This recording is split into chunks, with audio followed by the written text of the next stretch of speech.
So we'll start up Visual Studio. We'll create a new project.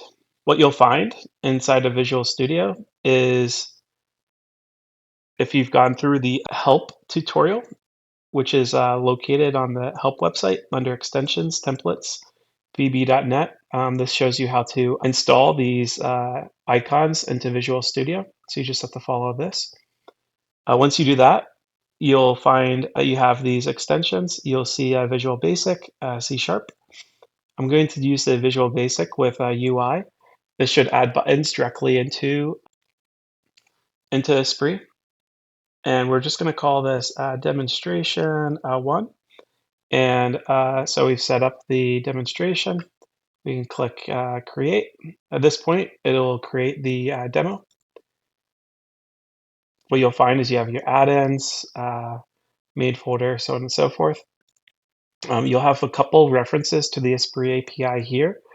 But if you'd like to have additional references to the API, you're able to go into add references and just navigate to the installation folder and identify the specific file that you'd like to add. So let's say we want to do a review of ESPRIT technology or something like that, like scanning through the tools or something along those lines. That'll be in the ESPRIT technology. So then we add it here. We don't want to copy local. Make sure you follow the false statement. So we want to set that to false, and then we'll set this to false as well. Okay. So that's how the references for the API are typically set up. Just copy local and embedded set to false. So now we're just going to add a couple quick items here. Go through here, module. We'll just add a global module and call that there, and property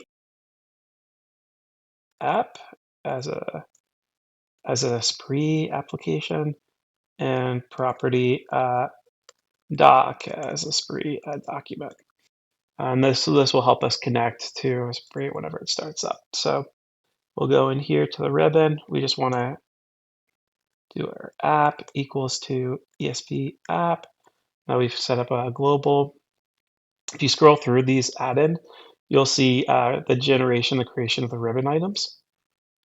And you actually see the button creation. You can change the image and the buttons and the labels on them here if you'd like. And in this case, I'd like to add an additional class. And this is just going to be my hello class, right? And let's just go up here. And we're going to call this a public sub hello world.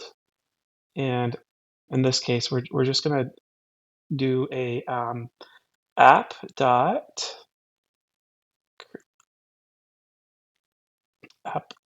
event window, add message, and then we want to be information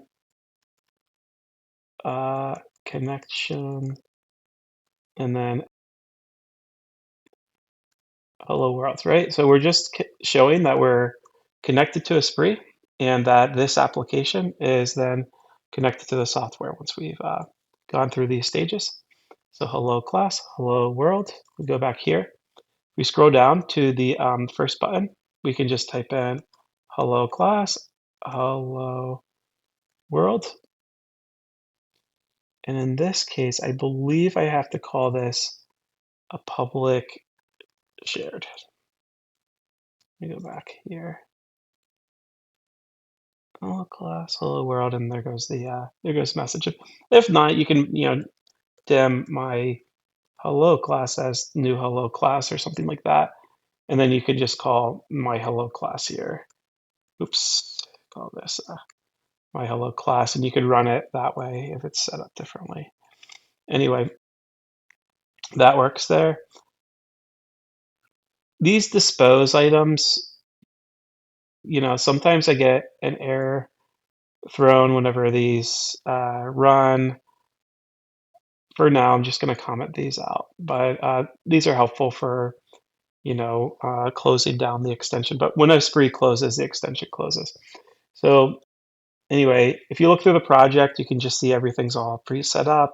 you have a compiled folder you can check, and then kind of a debug mode and everything like that. So that's all good. Now we're just gonna click start up here.